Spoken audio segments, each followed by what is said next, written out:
So I've had a few people ask me what gear I'm planning on using to, film my hiking videos for 2023. So I thought I'd just kind of sit down, go through everything, just so I don't have to constantly answer people on Instagram and whatnot. I can just kind of point them here. So I'll just kind of go through everything: cameras, lenses, drones, batteries, etc. that I, both used last year and am planning to use this upcoming year. Okay, so starting off, my camera of choice is the Sony A7IV. I just really like the, for one, the flipping screen here. That's helped a lot. I used the Sony A1 in 2021, and the lack of the flip screen, even though the image quality was phenomenal on the A1, both video and then 50 megapixel photos was great for, landscape photos while I was hiking. I'll, put some of those here.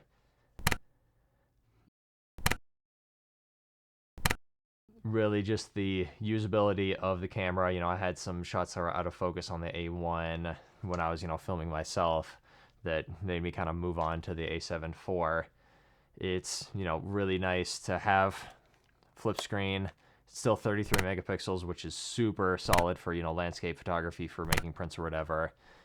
And, great autofocus. And, if I drop it off a mountain, it's, $2,500 to replace instead of, $6,000 plus for an A1. So, that's really nice. I don't shoot a ton of like 60p when I'm up in the mountains, so that, the crop in 60p doesn't matter too much on the A7 IV.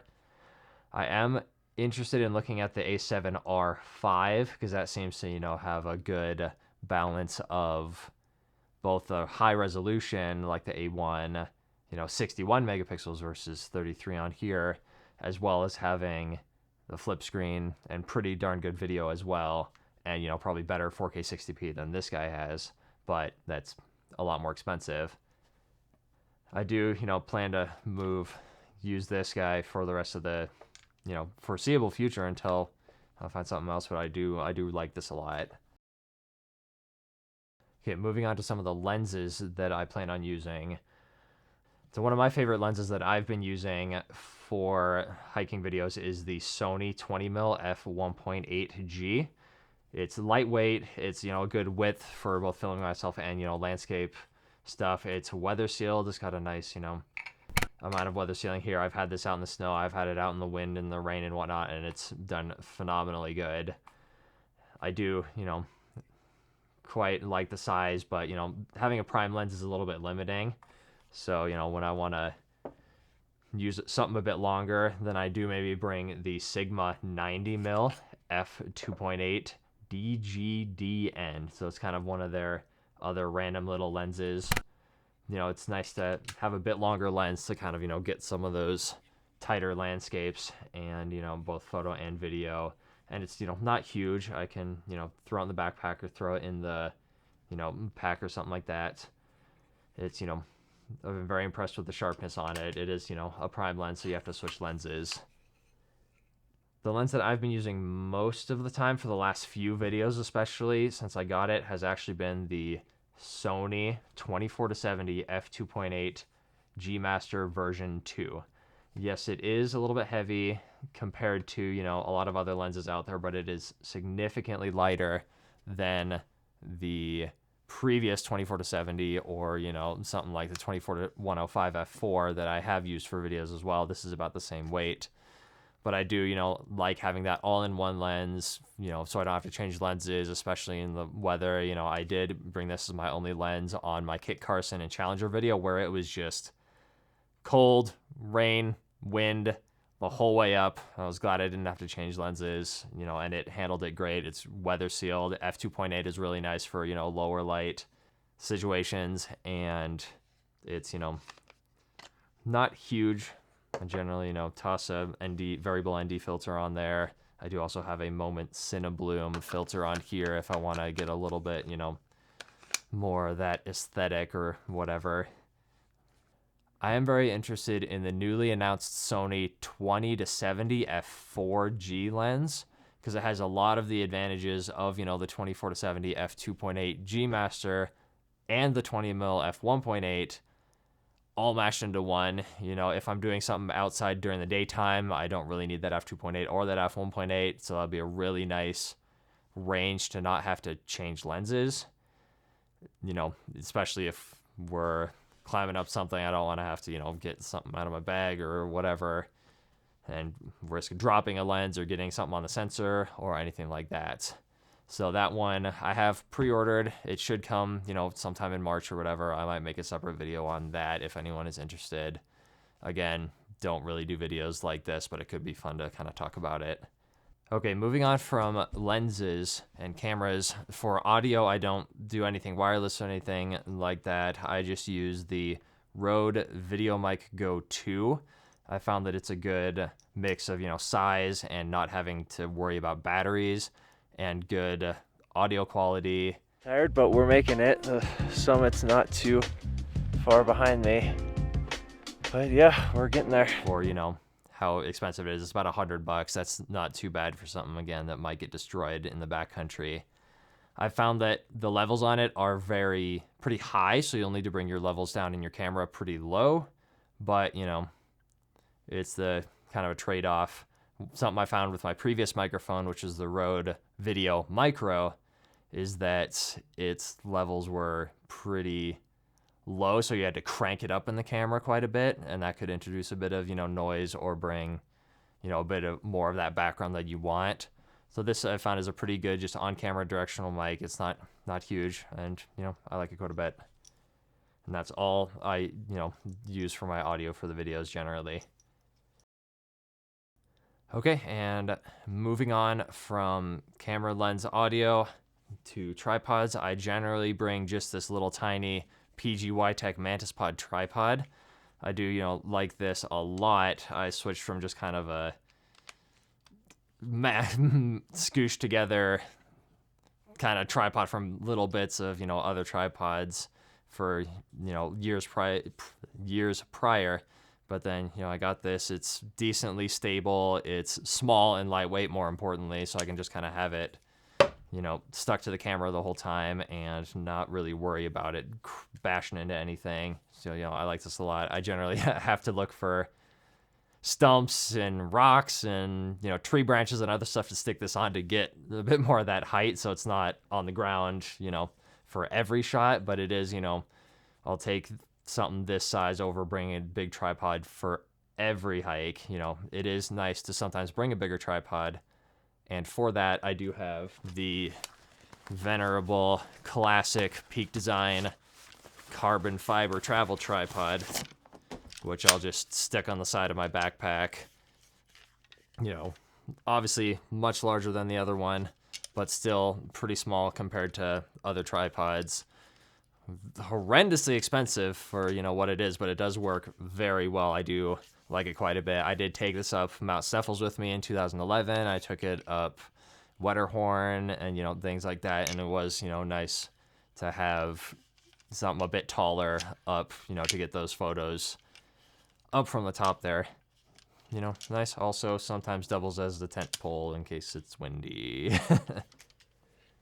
All right, for other kind of camera accessories, you know, I just have a little think tank battery case that I stick 2 batteries, 2 memory cards in. You know, pretty easy, pretty small. Generally for most videos, I need 1.5 batteries, you know, 2 max. So, you know, 3 batteries total generally will get me through a day or 2 of kind of filming and photos. I use the Peak Design, you know, slide light strap something. I don't know. It's small and light. It's nice. I like it. It's good for, you know, just having the camera up over my shoulder. I kind of generally keep it just on my side. I don't use a capture clip or anything. I found that that's kind of bruising my shoulder when I was using it. So, you know, generally I'll just kind of have it over my shoulder, just over like that. I haven't really had any issues with that yet. I also generally will bring a lens cloth with me. Just, you know, never know when you need one of these. I've also lately been bringing a little rocket blower. Again, never know when you might need, you know, see something on your sensor that could potentially, you know, ruin your clips or your photos or whatever. Just this little guy.